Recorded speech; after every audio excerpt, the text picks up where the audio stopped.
खुलुमबाय स्टुडियोआव आं उदांस्रि मोसाहारि।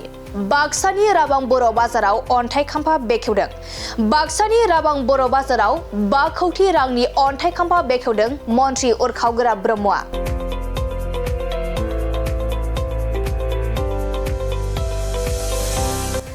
बेटबारिनिफ्राय आख्रासिम मुख्यमन्त्री अन्नद फकिपद निर्माण आसनिनि गेजेरजों 3.5 किल'मिटार ब्लेक टकिं लामा लुफुंगोननि थाखाय अन्थाइ खाम्फा बेखेवदों मन्त्रि उरखावगोरा ब्रह्मआ।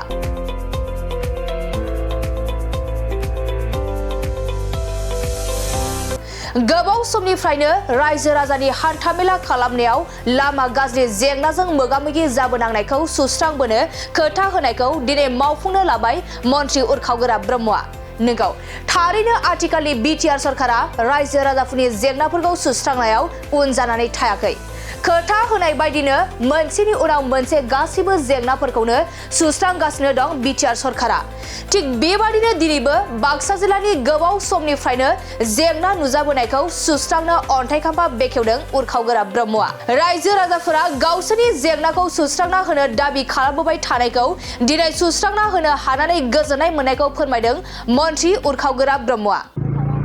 मुख्यमन्त्री जितु उन्नत फकिपद निर्माण आसनि RIDF नाबार्डर लनेदि 5 कोटी टका ইয়াত মঞ্জুৰি দিয়া হৈছে আৰু প্ৰায় 3.5 কিলোমিটাৰ ৰাস্তা নিৰ্মাণ হ'ব।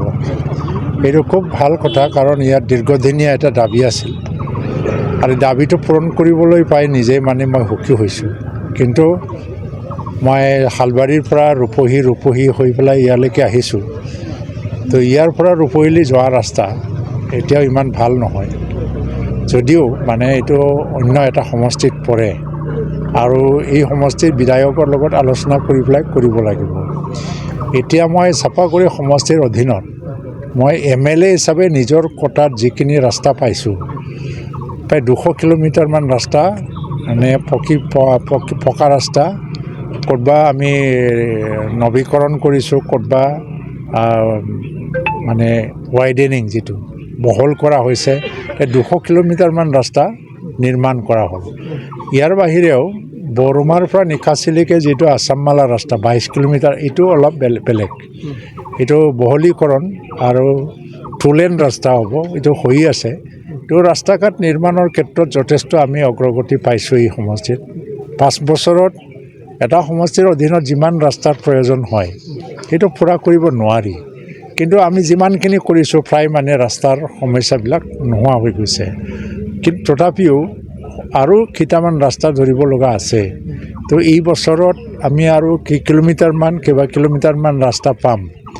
বিশেষকৈ যদি 20 কিলোমিটাৰমান ৰাস্তা যদি বনাবলৈ এটা সুযোগ এইটো পাব পাৰি, আৰু নতুন ৰাস্তা আমি ধৰিম।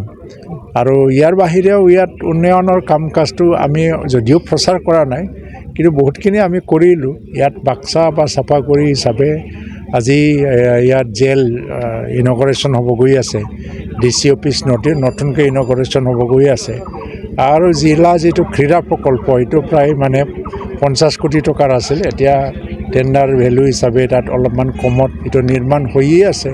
আৰু ইয়াৰ বাহিৰেও অন্য দিশত যেনেকৈ হায়াৰ ছেকেণ্ডাৰী স্কুলবিলাকত 7 কোটি টকা গৈছে। চিমলাৰ যিটো higher secondary, Athiabari higher secondary, Mushalpur higher secondary, আৰু বৰমাৰ যিটো Barama higher secondary, Merkhachi higher secondary, তাত 7 কোটি টকাকৈ নিদাৰ পৰা অসম চৰকাৰৰ পৰা আমি মঞ্জুৰি পাইছোঁ এইবিলাক নতুন বিল্ডিং বনাবৰ কাৰণে। ছয়েল কনজাৰ্ভেশ্যনৰ অধীনতো বহুতখিনি আমি আঁচনি ইয়াত ৰূপায়ণ কৰিছোঁ। আৰু হেণ্ডলুম টেক্সটাইল ছেক্টৰত আমি একেই হেণ্ডলুম মডেল ভিলেজ নিৰ্মাণ কৰি ককলাবাৰীত ইয়াৰ শিপিনীসকলক যথেষ্ট আমি সহায় কৰিছোঁ। আশা কৰিছোঁ হেণ্ডলুম ছেক্টৰত, এৰি ছেক্টৰত আমি অতি সোনকালে ভাল খবৰ শুনিবলৈ পাম। তো এই ৰাস্তাটো বনাবলৈ পাই নিজে মই সুখী হৈছোঁ।